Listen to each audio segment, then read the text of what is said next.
Hi, I'm Kevin Eikenberry, and I'm here to help you reach your potential as a leader and a human being. Welcome to Remarkable TV. Today we're talking about leadership mantras and why you should care and how you might want to create one. Are you ready? Let's get started. One of my favorite blogs is written by one of my favorite people, and that's pretty cool. The blog, you can see it down below here, is written by Dr. Byron Ernst, who is a K-12 educator, a thought leader, and a fellow Purdue Ag alum with me. And we've had lots of chances to be together. I read his blog, and a recent post really got me thinking. And that thinking got me to decide to record this episode for you. That post is called Finding the Extraordinary You.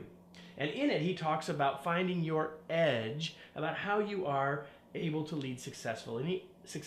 And he talks about this idea of a leadership mantra. Now, I would define what he's describing, this edge that he's describing, as finding the unique place that we can lead from to be most successful. And he mentions this idea of a mantra. So let's do some basic vocab and remind ourselves of what a mantra is. It's a word or phrase repeated often, or that one that states our basic beliefs.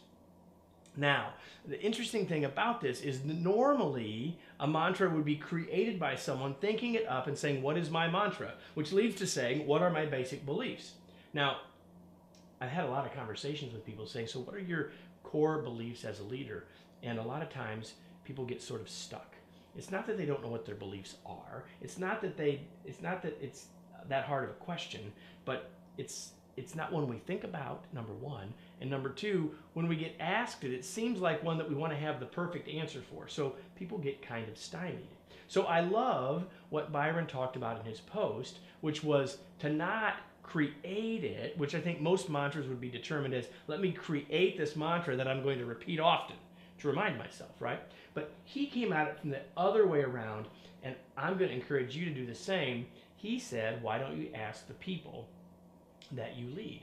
So I'm going to give you a 7-step process for doing exactly that. It goes beyond what Byron taught, but it's 7 steps that you can do to help figure out what your edge is.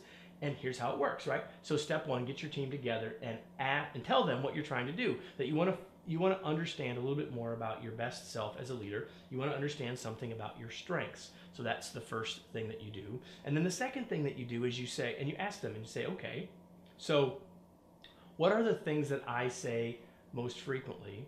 What are the messages that I share most often? What are the things that most quickly come to your mind about me as a leader? And while they're answering, you shut up, listen, and take notes. And then after they've done that and you've listened to that, the next thing I want you to do is to ask them, now, which of those things help you the most? Which of those messages, which of those ideas help you most with me as your leader? And so, again, shut up, listen, and take notes. And after you've listened to all that conversation, then I want you to summarize for them what you've heard and say, here's what I've heard. Have I got it all? Is there anything else that I need to have? And then lastly, thank them for their input. Because you see, for them as your followers, they're in the best position to see what you're actually doing now. And at the end of the day, the only beliefs that matter are the ones that we put into action. So I hope this has been a useful idea for you and maybe a process that you want to use. Really encourage you to do that. All of that leads us to today's tweet. Your leadership mantra may not be what you want it to be. It is what your words and actions already say.